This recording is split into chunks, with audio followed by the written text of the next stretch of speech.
Hey everyone, you're listening to The Public Affair with me, Andrew G. I see someone different every episode, but do me a favor, keep it between us.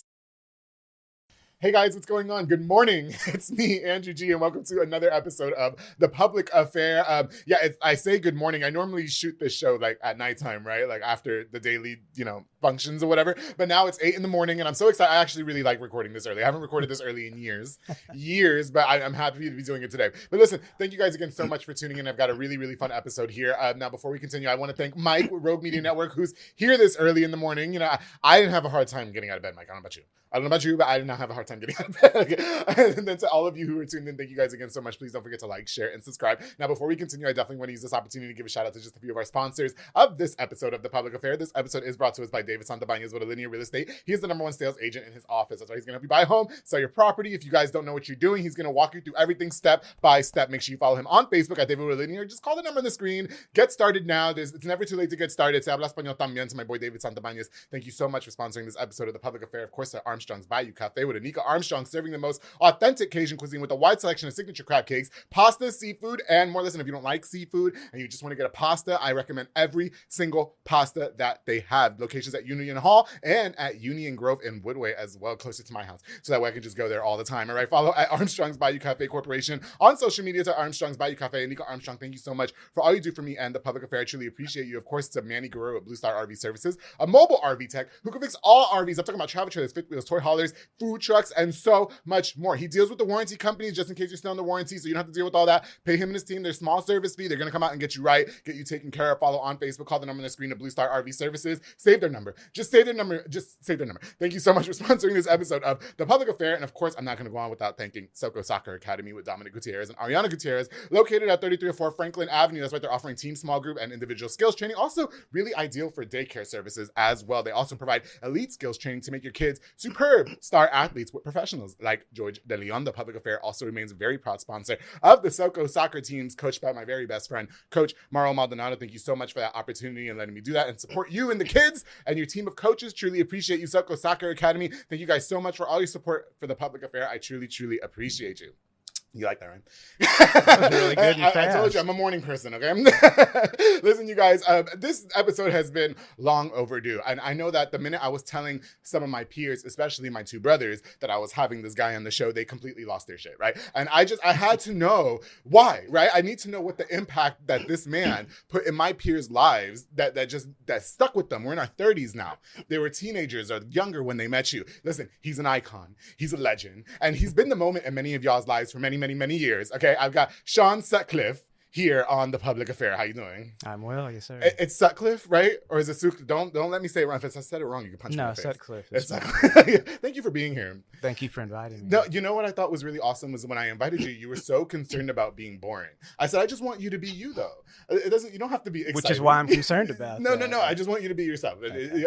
It doesn't matter. I really wanted to invite you on the show because again, we did meet a few years ago at Soko. At Soko. Right. And I remember you saying that you watched the show. Mm-hmm. And then I told you I would invite you on and then we just lost contact. I don't know. That's probably my fault. I'm sorry. No, it's not. Soko kind of helped save my mental health during COVID, to be honest with you. Okay. Because I was able to go there and see people I wouldn't have seen otherwise. Yeah, and totally. So that was very helpful. And I think life just got busy after that. Life got busy. The show blew up more than I thought it was going to. That's a good thing. Yes, but then I missed the opportunity to have you on the show 100 times. Literally 100 times. Right. So I appreciate you coming on this later. And, like I said, we did meet. You were very kind. And I just remember everybody, really saying nothing but the highest praises about you. Two of my best friends, who I call my brothers, Mauro Maldonado and Jaime Gutierrez, who I did not know until last night, knew who you were too. Mm-hmm. And they were just like ecstatic when I told them that you were going to be on the show. And I was like, don't tell me too much. I'm going to fish it all out from him. Okay. And they're like, he might be a little bit more reserved. I was like, doesn't matter. Like, I just, I like diversity, Sean. So thank you again. I appreciate it. So listen, can you just, I'm pretty sure everybody watching this episode, right, knows who you are. But for the people who don't know who you are, can you just introduce yourself to us? Talk a little bit about your life growing up and such, please. Sure. From here. I was born here 50 years ago, July 28th, 1973. 50? You look like you're 21. Stop. Well, I appreciate it. It's interesting. My sister just turned 53. Uh-huh. And we've discussed this before. You know, when we were young, Mm-hmm. your age or even younger, you think about people in their 50s or Right. 50, like, dang, that sounds old. Yeah. But now that we're here, it's like, It's whatever. not that bad? No, it really is. Because I'm 32 and I feel rickety. No, So no, mentally, no, I stopped counting after 21, numerically speaking. You know, the hardest change for me was 19 to 20. For some reason, Mm-hmm. going out of teens to 20 bothered me, but everything Really? since then has been nothing. So it's Uh-huh. it doesn't help, or maybe it helps that some days I act my shoe size more than my age. So 12s? I've been 12. 9.5. Oh, come on. You guys in your small Yeah. feet. And life for you growing up, what was that like for you, Sean? Are you from here? From here, spent Yeah. my whole life here. Grew up in North Waco. Was Mhm. born. In fact, from where I'm sitting, I can see, as we were discussing a little bit ago, the old Hillcrest Medical Tower, now the PD. Yeah. And I was born in Hillcrest. Grew up down the street from it. And then we moved further up, closer to the lake, Okay. and went to private schools pretty Sure. much from third grade on. Mm-hmm. Went to MCC fresh out of high school. Went to Baylor after that. Okay. Something I didn't plan to do, but Mom was working there, so Sure. free tuition, you can't turn that down. You can't turn that down, yeah. Started working at the public library in December of '94, so I've been Mhm. there 29 years. Yeah, sure. And then started volunteering at University High School in my last semester at Baylor in the fall of '96. Okay, got you. Sure. So, you mentioned you have a sister. Mhm. Do you have other siblings as well? It's just you two? It was just the two of us. I tell people that my parents stopped with me because they knew they'd reach perfection. That's usually the reaction I get. So. Oh, I said the same thing. The reason why God didn't give me green eyes like my dad's side of the family has is because then I would be perfect.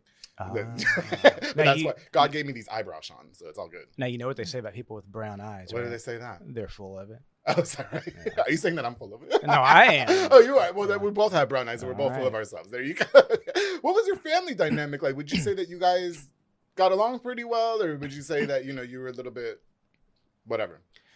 No, I think we're fine. I don't know what the normal family is, but Dad worked. Yeah. He was in sales, Sure. traveled. Some have traveled, some was here. Yeah. In fact, his random information, his last job before he retired was with LL Sam's, which is no longer here. Got you. It's Lofts now. Oh, okay. But that was where his dad first worked when they moved here in 1949. Mom either taught or was a librarian. And so, yeah, I mean, my parents mostly worked, but it worked fine. And Yeah. You are a local librarian as well, correct? You work at the library. And I was saying before the camera started, I guess we were on camera before the show started, that I really appreciate your extensive vocabulary because I try to have an extensive vocabulary too, and everybody gets mad at me, and I especially use it to make people mad. Oh, yeah. Do you do the same thing, Sean? No, I'm not that smart enough to plan ahead like that. No, you're not? You don't get witty like that and just... If I do, it may just be hopefully to make someone laugh. Oh, I got you. Yeah. No, I do it to really piss people off. Oh, I got As a matter of fact, Coach Morrow, who we were just referencing, he just won an empowerment award, and I made sure in the speech that I used big words because I knew it'd bother him. Did it work? I don't know. Okay. He said the speech was good, but he's always like, don't use big words, and I'm like, yeah, whatever. That's just what I do. And then when I really want to make somebody mad, like on my regular job, I use big words like in emails and stuff, just to piss them off. Yeah. It's good. It makes people feel this small. Listen, okay, so like I said earlier, you guys, Sean has been super, super involved, and with my peers, and when I say my peers, for some reason, the public affair has gotten me heavily involved in soccer as well. I don't know how that happened. That just happened. I was hoping I'd have a man by now. That's not the case. Right. And so, I wonder, you mentioned earlier that during COVID, because I would say SoCo opened close to that, because that's when I started the show, and that's how I met them as well. And so you mentioned that it saved your mental health. Okay, can we dive a little bit into that? And so when COVID happened, were you just not working, or like what was it about going to somewhere like SoCo that made you sane? Well, I wouldn't say that I'm sane, but what helped, when that happened, the library was closed to the public. I want to say for 3 months. Sure. We were still working. And we were able to get, had lots of projects and things we could work on. So it was a very productive time. But when you work with the public and you sign up to work with the public, that gets a little old after a while, because then you're missing the whole reason you do something. Got you. But so, lots of things had shut down. Yeah. And I'd go walking, and I did before, and I still do now. I'd go walking like down at Baylor Stadium or various places just to get out and exercise. Yes. But being able to go to SoCo connected me with people who I was not otherwise seeing, because during that, I guess you could say the rest of 2020, I guess it was, Right. and then that following school year, volunteers were not allowed in schools, understandably. Oh, I see. Okay. And so I didn't have contact with a lot of people I would normally have contact. And in fact, for that matter, we only had online church, which just doesn't do it for me. I need to be at church in person. Right. I got you. And so being able to reconnect with some people through SoCo was very helpful to me. It's not that I'm a social person. Yeah. I mean, I'm content to stay home and read as much as anything, Sure. but I still need that human contact. Absolutely. And that really helped me to see people and interact with people. I knew Dominic when he was in high school. Yes. Shout out to him. He made me lose 100 pounds. Well, good for him. Him and Monica. Shout out to both of them. So that's why I say it helped my mental health. Just a variety of little things, keeping contact with people. Absolutely, yeah. Not just through the library, but through other social activities. I got you. Now, like I mentioned, as far as the soccer community, were you into soccer when you were growing up? Was that your thing, or when did that all start? I was not. My whole life is a fluke, I guess, in certain ways. And I made a comment to you when we were messaging the other day. We know that certain decisions you make can have very significant consequences, be they good or bad. Absolutely. And so I alluded to a decision I made when I was 14 that I was just like no big deal at the time. I had no clue what would happen of it. But in high school, I went to Vanguard through 6th through 12th grade. Sure. And we had to have 2 years of foreign language, but we could take all 4. Okay. And it was Spanish, French, and German. Right. And I chose Spanish. Why, I don't know. And I decided to take 4 years. Yeah. Why, I don't know. Okay. This is probably more information than anyone really cares. No. We do care. Please tell us. Yes. Okay. That's why you're here. So I had the 4 years in high school. Okay. And, youth is wasted on the young. I don't know if you ever heard that expression. No, I haven't. It's 100% true. Okay. My Spanish teacher in 11th and 12th grade, maybe even some of 10th grade, was Miss Diddy, Diddie, Dorothy Diddy.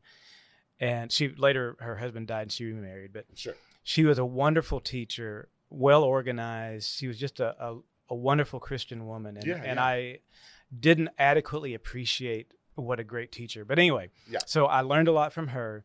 Then I had several classes at Baylor. Mm-hmm. But in between all that, I started teaching. Well, I guess it was my last semester at Baylor, or the summer before my last semester at Baylor. Right. I started volunteering in our ESL program at church that we had at the time. Okay, got you.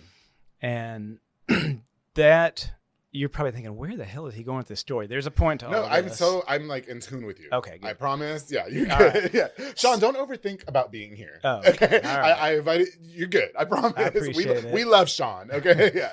So I was volunteering in our ESL program. Yeah. And let me back up a little bit further. Okay. My first job when I was 14, I started working at Lions Park. Okay. Which I don't advocate lying, but I told the best lie I could ever tell there. My dad was in the Lions Club, so I don't want to say he got me the job, but yeah, he pretty much got me the job. Okay, got you. So I went on that Saturday. Yeah. This was in '88. I hadn't turned 15 yet. Got you. And a girl named Kim Spitzer, she's Kim Adams now. She's married, and some of us still get together. But anyway, she took me around to the place. Well, I'm actually a shy, reserved, timid forest librarian. Yeah, so she took me around and went back up, and Shirley, the manager, said, "What do you think?" And what I really wanted to say was, "This is scary, and I can't do this." Okay, got you. But I lied and said I like it, and it was the best lie I could ever tell because the park truly opened up. I learned a lot. Yeah. Not all of it I can tell publicly, but anyway, I learned a lot. Yes, you can. We'll keep it between us, Sean. Right. I learned that people watching will know. Yes. However many thousands on the internet. Yes. I learned a lot, met a lot of wonderful people, interacted with a huge, diverse group of people, customers and coworkers. Got you. Anyway, in all that, I connected with one of my coworkers. His name was Oscar Arroyo. He grew up in South Waco. He's in Austin now. Yeah. But I got to know him and his family. Gotcha. They're from Mexico. And so I could practice Spanish with them. I could make mistakes. They would laugh at me. I would laugh at me. It was all good. That's cool, yeah. But so then teaching ESL at church helped me more. And I'd been curious about volunteering at the high school. One of the teachers up there at church also taught at the high school, at University High School. Yeah. And I thought about asking her if I could go up and volunteer with her just to learn more. Well, before I ever said anything to her, she said something to me about it. And so I walked in there one day and it sucked me in and I never left, so to speak. Yeah. So, yeah, I mean, but so the first year or so, again, 96 into 97, it was just the ESL part. And I love ESL. I met some wonderful people. And that's when you were volunteering at university? Yes. Right? At 96. Okay. Yes. Because I was in kindergarten. Okay. That's fine. It is what it is. I mean, I've got kids of former students now. Yeah, so. You're good. Yeah. But it's not so true now, but back then it seemed that a lot of the guys, I don't think UHS had a girls team yet. Okay. But a lot of the guys, it's kind of like a joke or to me anyway, if you were in ESL, you played soccer. Oh, okay. Got you. And so that's kind of how I got into the soccer part of it is, if you want to interact with people and you want to help someone, you kind of have to be where they are within reason. Okay. And not necessarily that year or even the next year, but probably by 98, I was starting to go freeze my whatever off at soccer games during soccer season and really just fell in love with it. I mean, I don't sit at home and watch soccer. Right. Same. Yeah. But, I enjoy going to the games and watching people who I know play. Yeah, totally. So that's where that connection came from. But again, the reason I made that comment the other day is truly, Andrew, it goes back to a decision I made when I was 14. I had no clue that deciding maybe I really want to actually try to learn some Spanish would lead me to sitting here with you right now. But actually, that is why it happened. Isn't that so great? It's like in a divine intervention. My friend Haciel Trevino said that. Well, Haciel's a good Christian man. I haven't seen him in quite a while, but he's a really good guy. He's doing good. He was on this show. I don't know if you watched that episode. It's my second favorite episode. Oh, yeah. Yeah. So it's really, and I mean like high second favorite episode. Yeah, very good guy. So in terms of being involved with my peers, right? And so when we think of South Waco, especially maybe back in, let me take 2005, 2006, 7, 8, 9, 10, whatever. Well, because that's when I graduated in 09. Okay. And so, we're thinking, and I didn't grow up here in Waco. I only went to Midway during my adolescent years. So I was like, I'm not really in tune. For the most part, I would say that, you were pretty much involved with, like, I would say inner city kids for the most part. What was the importance to you at the time? I mean, so you're learning Spanish, right? And then you're getting involved with their sport, which is soccer or whatever the case is. And so why was it important for you to be involved in their life so much? Because it seems like you've made really big impact with a lot of people here in town. Well, a lot of my peers at the very least. The most basic answer to start out with is I have no clue. And I truly don't. I don't know why. I mean, not so much now, but back then, after events or after games or whatever, if they needed rides home, I'd give them a ride home. I mean, I'm not out to molest anyone, so I just give them a ride home, and they knew that. Yeah. So, I would get to know them. I would get to know their brothers and sisters and cousins and girlfriends and their parents. And it was a world I would never imagine being able to be a part of. Sure. You go drop them off and pick them up to take them to a game or whatever, and come in and eat with us or whatever, things like that, or come to this event or come to this quinte or come to this boda or this baile or this whatever. Okay. I don't dance, but I enjoy going and listening to the music and all. Did you realize at the time how much of an impact it was? I mean, maybe they didn't have that ride. You know what I mean? Maybe they didn't have that safety net or source of comfort at home that they could rely on you for. Did you realize at the time back then what you were doing, or were you just being good old hearted Sean? I'm not sure that I really had a clue. I had so much to learn when I started volunteering there. Yeah. In fact, I was thinking about this again this morning, that I remember some students commenting that the only reason they went to school was to play soccer. Right. And that was so foreign to me. And I really I've had to adjust my thinking on that. Okay. And eventually it went from, well, that's not right, to, Yeah. hey, you know what, if it gets you to school, so be it. Yeah. Well, for most people, I would say it was maybe even an escapism. You know what I mean? Like, Well, so when could we're thinking of an area like maybe North South Waco, whatever the case is, didn't always have the best reputation, maybe versus 2024 Right now. You know what I mean? And so, you know, for them, it's just like, if this is what I have to do to stay out the streets, for that matter, this is what I'm doing. You know what I mean? But then for some reason, you get involved. You know what I mean? And then so you make this attempt to really just kind of bond with these, I call them kids, but we're adults now. Y'all are all still kids to me. I'm 50. Yeah. You know? Listen, well, you know, a lot of them might have had trust issues though, too. You know what I mean? A lot of them might have been really resistant to adults, you know, like you just mentioned, maybe going back to where he says, I'm only going to school to play soccer, which means they might defy authority. You know what I mean? So what did you do? I mean, how did you relate to them that just made them be like, oh, but I can like latch on to Sean. I can trust Sean. I can be with Sean. I can let Sean take me home. I can invite Sean to my quinceañera, whatever the case is. I don't want to put too much emphasis on the language, but it could have been that. Okay. I've personally, and it would be interesting to know from some of them, but I feel like that was probably part of it because I could interact with them and their family, and they were certainly helping me. Sure. I know that for a fact. So when that you say could have that, been. how? When I say what?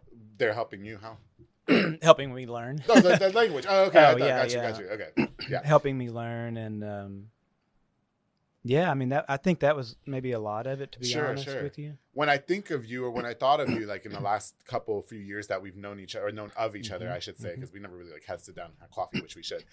You know, I think of the Erin Gruwell story, where that was portrayed in Freedom Writers, where she's the teacher teaching the inner city kids, and then, you know, she was getting a lot of backlash from her peers. You know what I mean? Would you say that you got a lot of backlash from your peers for trying to relate so hard with, you know, these kids or anything, or would you say it was more praise? No, but I don't think most people knew what I was doing. My parents did, and I think they were probably a little befuddled. Not that they were opposed. Sure. I mean, thankfully, my parents didn't raise me up in some KKK bass-backwards attitude thinking home. Sure, yeah. Because you and I wouldn't be talking right now, for example. Exactly. But I don't think they completely understood it, and I probably wouldn't have either had the roles been reversed. Yeah. But no, I don't remember experiencing that at all. But I didn't say a whole lot about it. I just did my thing. But I think it concerns me in a sense. I would never want someone to think that. So when I talk to my manager sometimes about things at the library, I say, you know, one of the joys of working in a public library is we're part of the community. Yeah. And I think it's always important for us to remember, and I said this in so many words, every so often I have to get toilet paper. Yeah. Every day I have to put on deodorant. I'm no better than anyone else. Gotcha. I'm absolutely no better. So it's not that I'm someone special. I don't want anyone to think that I think my whatever doesn't stink. Sure. I mean, I don't know what drew me to this and what's kept me into it, but, you know, as I told some people last year, you couldn't pay me anything for my memories. I would never give back anything. I mean, it hadn't always been pretty. I've been to funerals. Sure. I haven't always gotten it right. I still don't always get it right. Yeah, totally. There's lots of things I would like to redo, but I wouldn't take anything for the memories. Yeah. So I didn't set out, and I still don't care, I guess you could say, about being, you know, all that or whatever. Sure. I'm going to say this, and it's going to make it sound like I'm some maybe great wise person, but I'm not. No, do it, please. And this is not even an original thought, but I guess a lot of this is developed over time. It seems that there are people who think that your success or someone else's success because they look different is a threat. And I don't understand that, because as a Christian, as an American, as a taxpayer, shouldn't I want you to be successful? Shouldn't I want every kid in South Waco and North Waco and East Waco and West Waco to be successful? Right. And I don't mean material possessions, but I mean get an education and become the man and the woman that God created them to be. What's so hard about that? What's wrong with that, right? Right. Yeah. So to the extent that I contributed to that, that's great. But I'm not the only one, because people want to, sometimes I say people as though everyone, I don't mean everyone, but there are people who want to hate on public school teachers, for example, or public schools as being godless institutions. Uh-huh. Well, I know good and well from conversations with teachers at UHS, for example, Sure. there are plenty of them who are very devout Christians, and they take their faith with them to school. Yeah. They don't broadcast it, obviously, because they can't. Right. But influences who they are and what they do. Got you. So why shouldn't I do my part to make someone's life a little bit better any way that I possibly can? Exactly. Because this may sound cynical, but you and I are paying for their education. Mm-hmm. If they go to prison, we pay for that too. Right. So what do I really want my taxes to go for? Something more. What do you want your taxes to go for? Yeah, definitely. Sean, that's very powerful words. and that sticks with me. The comment about the memory and all that. I like that you said that, Sean, gosh, I love where this is going. Okay, we got to take a quick little break. When we get back, I want to know a little bit more about your personal life, more about some of the peers that you may have inspired in our circle that may have either went down the right path or the wrong path, and what your feelings are about that. So when you guys stay tuned. When we get back, we're going to have more with Mr. Sean Sutcliff here on The Public Affair. Thank you guys again so much for watching.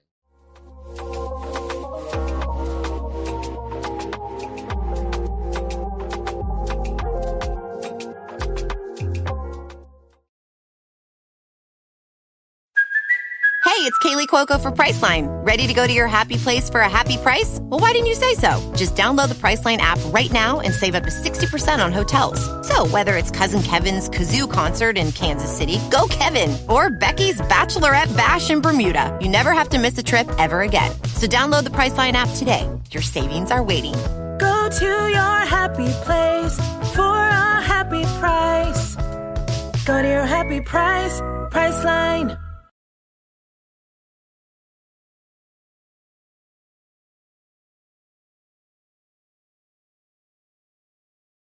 They rent dump trailers, you fill it up, and they haul it away. That's why they're also doing junk removals and tree brush removals and hauling cars in and out of town. If your car breaks down, you need a tow, give him a call. He'll be right there, all right? Listen, he's also offering dumpster services as well. Mobile dumpster service, perfect for those big get-togethers, those quinceañeras, those big Mexican parties that y'all like to have, all right? That way there's no beer bottles, no nothing on the floor. Just get the dumpster, okay? Book now the number on the screen of Banda's Hauling Service. Thank you so much for sponsoring this episode of The Public Affair. Of course, the Ociel Penguin Benitez with Funtown RV, the best in RV sales. Listen, Penguin is working overtime and more to make sure you and your family are situated and settled in an RV best suited for you. It is springtime. Summertime will be right around the corner. It is camping season. Get you a toy hauler, travel trailer, fifth wheel, and more with Penguin. Se habla español también. Follow Penguin's cool RV deal and tips on Facebook. To Ociel, thank you so much for sponsoring this episode of The Public Affair. Of course, my girl, Myra Rosales, with Strike a Pose Photography, a digital photo booth business, perfect for parties, private events, corporate events, and so much more. Do not have any event, and you don't take no pictures, no memories, no nothing, all right? It's fun, it's convenient, and it's super easy. Call now and book with the number on the screen.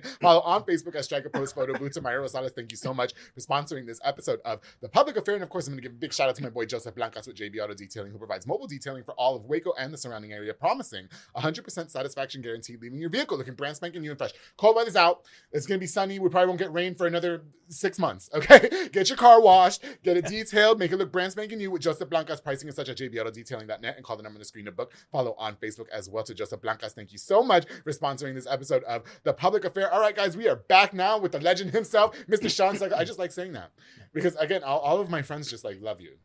It's like the Father, Son, Holy Ghost, Sean. And so, you know what I mean, to them.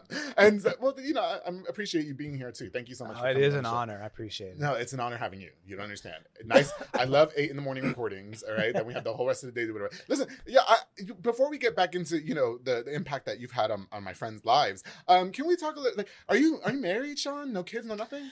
I always said that, well, let me go back and say my parents married in 1962. Okay.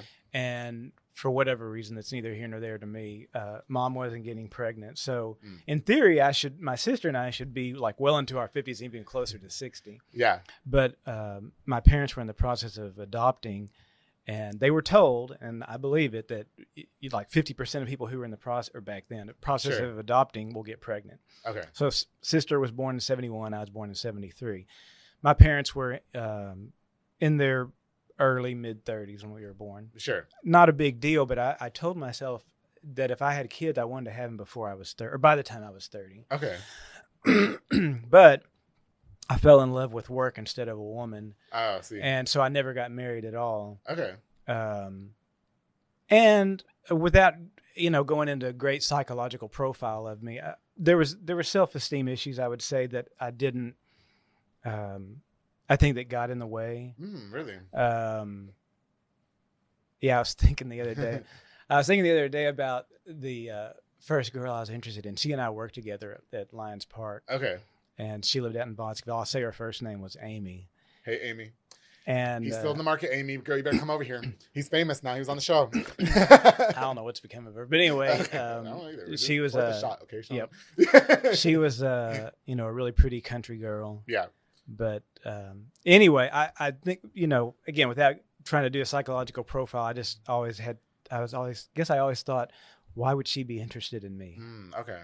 So anyway, work was my escape. Work was my everything, and that's what I got into. And I'm not saying it was the right way, wrong, whatever. Sure. What works for some people doesn't work for others. And do you think it's too late for you? No, I can tell you what I'm not going to be. I'm not going to be a 50-year-old dad. Really? No, hell no. No. Some people have kids in their 50s and 60s. That's their business. Yeah, Robert De Niro. Fine. Yeah, that's fine. That's not me. But as far as marriage, what I think about now as I get older, and it doesn't even require marriage, but it's a matter of, I said I'm not a social person, but right. At the same time, I think as you get older, you think about having someone to spend the rest of your life with. Okay. And so that's important because there are places that you can go with certain people that you can't go with other people. I got you. So I think about that, but sure. I'm still too involved in work. So, and volunteering. you know what, but Sean, listen, that's great that you're into work, and I'm happy that you're married. I'm married to my job too. That's why I'm still single. Okay. Yeah. But there's still time. So is Sean on the market?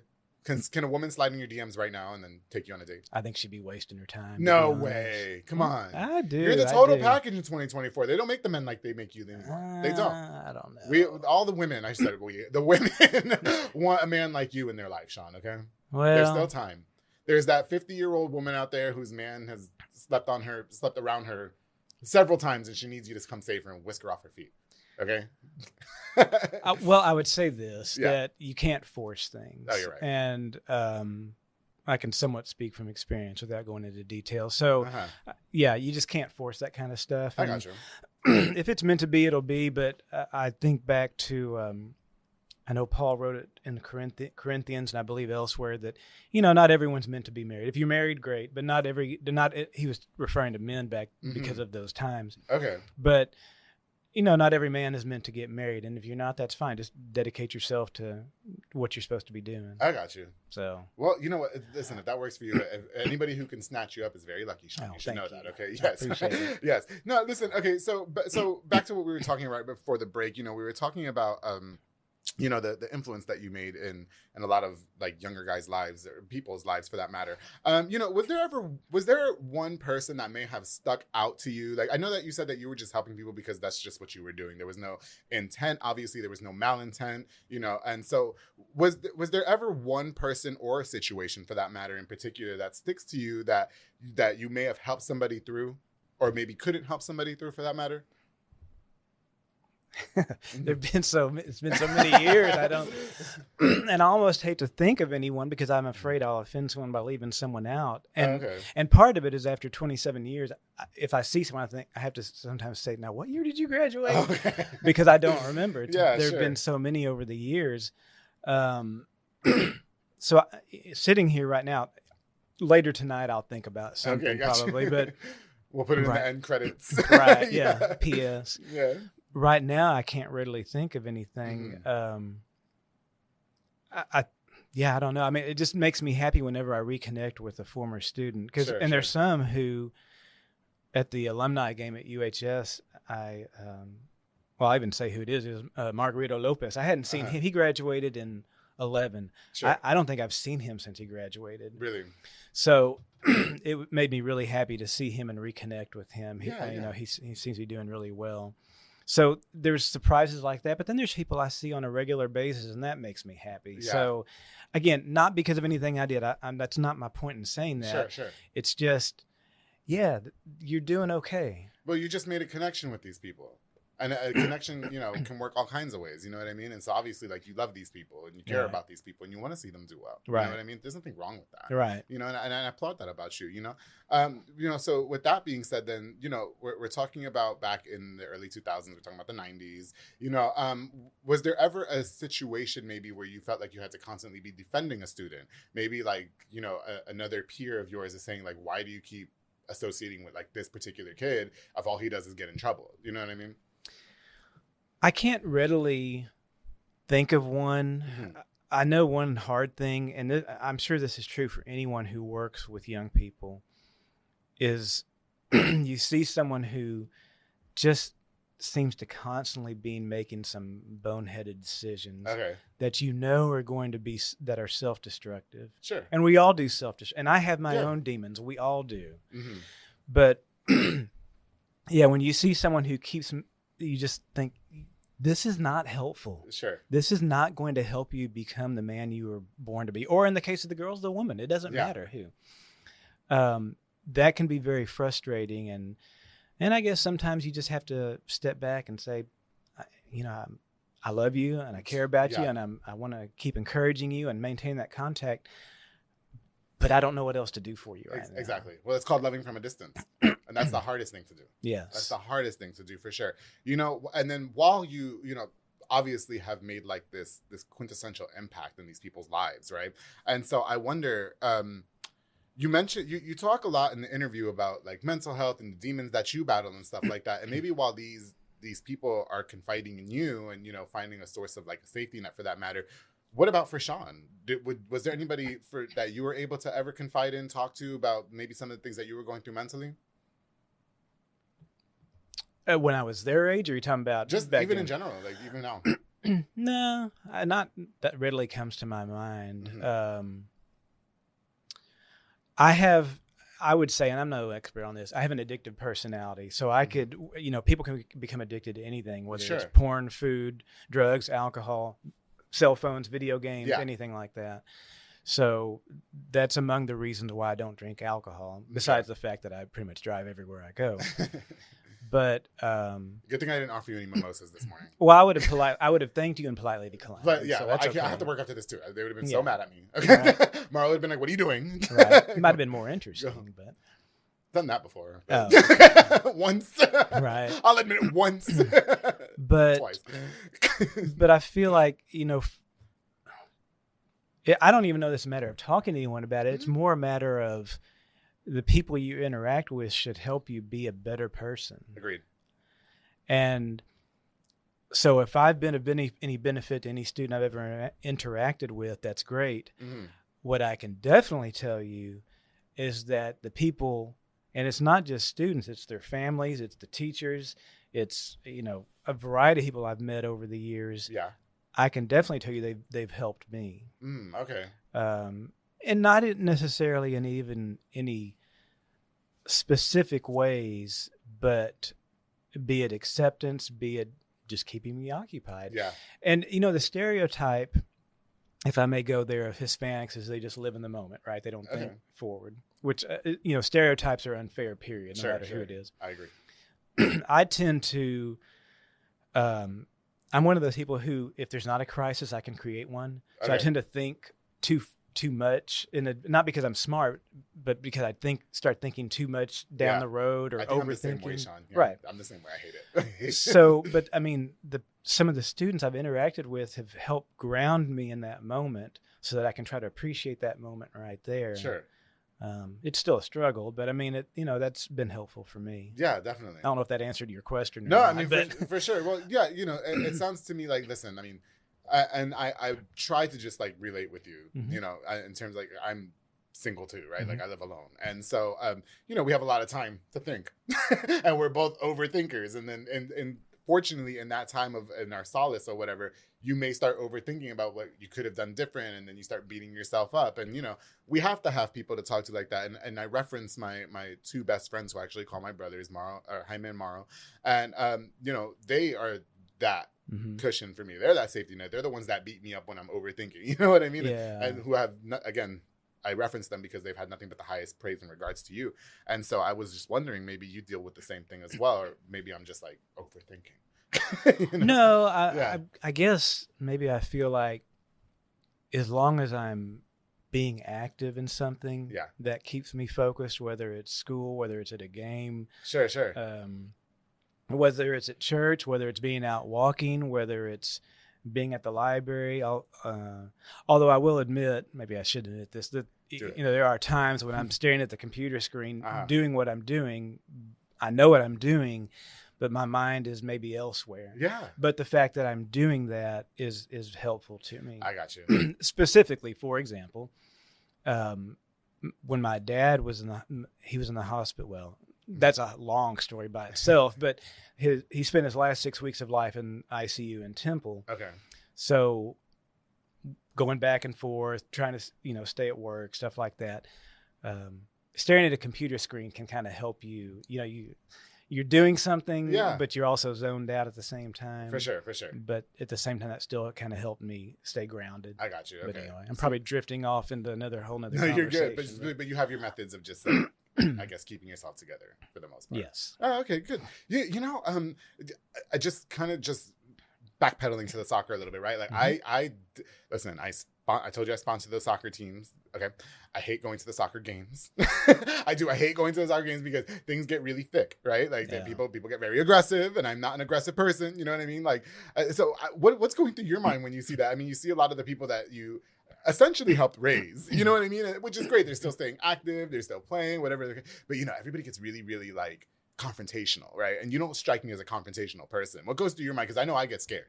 Like Marl's wife, like still like yell. So I like, stop yelling. You know what I mean? It's gonna cause conflict. And so what's going through your mind when something like that's happening? That's just a fun topic.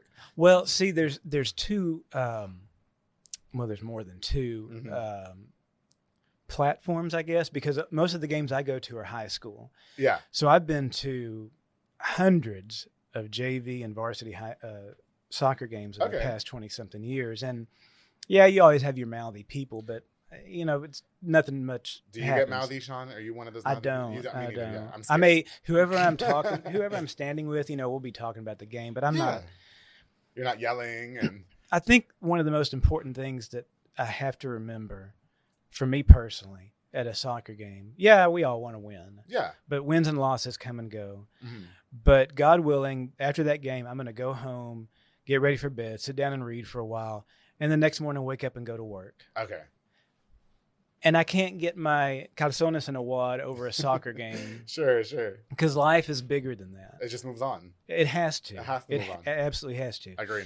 Now, another, and maybe this is what you're talking about, are games out at the lake, for example, adult leagues. Yeah.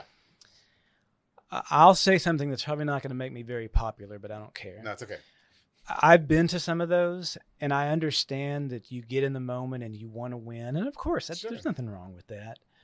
But oh my word, I swear to you, Andrew, there are probably no MLS scouts out there. There are no college coaches looking to offer someone a scholarship. Yeah, they're so competitive. I mean, I understand you want to win, but come on, peeps. You've seen it. You know what I'm talking about. No, I know exactly what you're talking about. That's why I stopped going. I'll go sporadically, right? But it's like I get the competitive nature, right? It's a very competitive sport, which I appreciate, right? I think in anything that you do, like even in podcasts, while I'm rooting for everybody, it's still a competitive nature. Yes. They say I'm the best, and I've talked to Morrow about it. I have to stay the best. How do I stay the best? And he's like, you're never going to be the best, but in a humbling way, you know what I mean? Like, don't ever look at yourself as above anybody. You know what I mean? Yeah. So I appreciate that. Thank you. And so, but I guess I never looked at it in your perspective, like at the adult leagues and stuff like that. Yeah, they're really competitive, and then fist fights and I just don't agree with that, but I think it's great that it's an option. Sure. And but irregardless too, like even at our age, it's really what I appreciate about them playing is that it's still something productive. Even if you're out there drinking a 12-pack, right? Like that, like I used to do to get through it. Like you're still out there running, you're still out there, sportsmanship. And it's funny, like I even had, when I had Hazel on the show, who we just, devout Christian man, right? He'd be out there fighting too, and so it takes you in that moment. And then afterwards, they're all best friends again. You know what I mean? It's hugs and kisses. And, okay, that was cool. I'm sorry I punched you in the face and broke your nose, but we're still boys. You know what I mean? So it's just like a weird dynamic. I appreciate it. It's just not my scene. Like, right. I'm scary. And it's interesting you say that because, I don't know. I think it's just the sport. I think it could be for any sport, though. Don't you agree? Like, yeah, I'm sure that's true, and you know the women are not exempt from that either. I'm sure. Oh yeah, for sure. But I haven't been to any of the games out there probably in several years. Let's go together. Well, I need to go out there. Yeah, I'll pick you up. We'll go together. Because it's, I mean, I really, you know, it's good. That's a way for me to reconnect with people. It is at the end of the day, you know, and maybe they'll act right if they see you there. So highly unlikely. No, I got you. Sean, listen, and irregardless, like I said, big shout out to all of them because I, you know, for whatever reason, our lives have intertwined with soccer, you know, and, you know, we like, again, Soko Soccer Academy, I hold like at the highest regards. They've helped me change my life. I love how you mentioned earlier that they help change your mentality or, you know, help your mentality, period. Mm-hmm. Like, physically and mentally, they've helped me as well. So big shout out to Soko Soccer Academy. God, I've loved having you on the show. I think this has just been such a great experience. What can you leave us with, Sean? I mean, so you're at the library, you still reconnect with your peers. A lot of my peers still love you. They're gonna see that I announced you on the show. They're gonna be so excited, like, oh my God. What can you say to anybody that's watching that you've helped, I mean, that you were involved in their lives back in the day? What can you say to them? Any messages of hope or anything like that? Encouragement, anything like that? Oh, I would say that this is what I would say to anyone over and over and over again, whomever I've known in the past. I don't really think that people whom I've met, and I'm speaking specifically, this could be true even with people I interact with at the library, but within the confines of like university, high school, and soccer, and even, I mean, through soccer, I've met students from Waco High. I'm not prejudiced. I don't get all worked up about the rivalries. But anyone whom I've ever met in that context, I don't think they truly understand what a difference they made in my life. You know, I don't know why I ended up there and why I've gotten so involved, I guess you could say, in the lives of these Hispanic kids. Sure. I have not the slightest clue. It just feels right. Yeah. They put up with me. Sure. And so, yeah, I mean, it's no understatement that they've made a huge difference in my life. Gotcha. And I think they underestimate that. So I guess I would say to anyone, don't underestimate the difference you can make in someone else's life. You know, as a Christian, I think it's, you know, we should uplift each other, not knock each other down. So to the extent that I've done that for someone else, that makes me happy. But I can guarantee you other people have done that for me, and they should be proud of themselves. That's beautiful. And it's always the people you least expect to. Like, right. Yeah. Like, anyway, gosh, Sean, thank you so much for coming on the show. I really did have a good time getting to know you. Now I see why a lot of my friends, remember, I didn't grow up with them. You know what I mean? So now I see why all of them hold you in such high regard. Now I see why my brothers were just singing your praises. Like, thank God you had this guy in the public. You know what I mean? And so I just think that whatever you're doing, whether you know it or not, just keep doing it. I'm always rooting for you. You guys can catch Sean at the Waco Library, right? Mm-hmm. And, you know, even the people that are still my age, they can still come to you, you know, if they're feeling any doubts or anything like that, right? Absolutely. Perfect. And then listen, if there's any women out there that want to slide in Sean's DMs, go ahead and do so, okay? He needs to be womaned up. Okay. Right. Yeah, okay. Well, Sean, thank you so much again. It was such a pleasure and an honor having you on the show. Truly, truly means the world to me. And I want you to know that it means more to me than it does to you that you were on the show. So well, maybe not. It's an honor to be asked. I really do appreciate it. Well, thank you so Hopefully much. I didn't screw up your ratings, but no, please. We don't worry about the ratings anymore. Good. Remember I just told you? Yeah.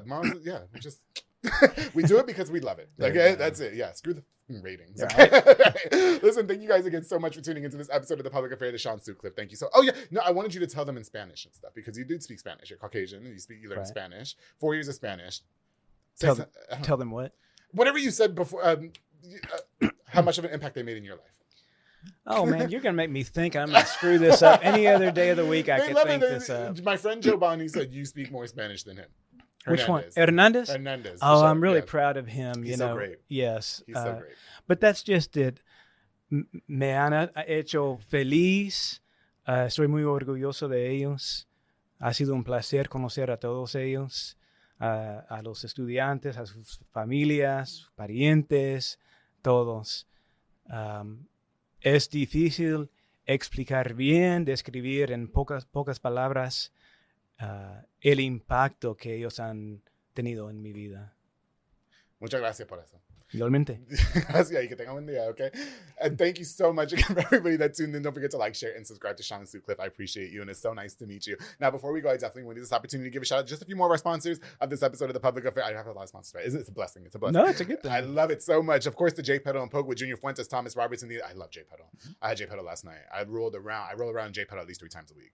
I love J Pedal. They provide delicious, savory Japanese crepes and poke bowls. They also have handcrafted Thai rolled ice cream for dessert. You could choose from a menu item or just create your own, like I like to do. Just download the J Pedal app. Go on there. It's like a Subway, but it's better. All right. J Pedal and Poke. You can order online as well. Thank you so much for sponsoring this episode of The Public Affair. Of course, the Elite Barbershop with my boy Sid Rodriguez, located on Hewitt Drive. You can call the number on the screen to book or download the Squire app. Walk-ins are welcome as well. He has Marcus Guerrero, Chris Reyes, Santos Cordova, David Rodriguez, Isaac Chavez, Clint Fletcher, Isai Reyes, and Sam Ceballos, and Kyle Berry over there making you look as snackish as I have for almost 200 episodes of The Public Affair. Oof, I'm almost on 200. What am I going to do? I need to have a party, right? He cut my hair today. Thank you so much to Sid Rodriguez. I totally appreciate you. And of course, to Jeffrey Monreal with Boyle Box and Audio Home for all your LED needs and audio accessories, installation of stereos, door speakers, and audio systems. He also specializes in building custom subwoofer enclosures and so much more. Your one-stop shop to get everything done in one roof. I've had all my tint work, all my starlight work, any car modification I've ever got. Jeffrey Monreal with Boyle Box and Audio has completely done it. Thank you so much for sponsoring this episode of The Public Affair. To all of you, thank you again so much for tuning in. I've got more on the way to Sean Sutcliff. Always the highest regards and warm welcome to you here on The Public Affair. And we truly appreciate you being here. And you guys don't forget to always keep it between us.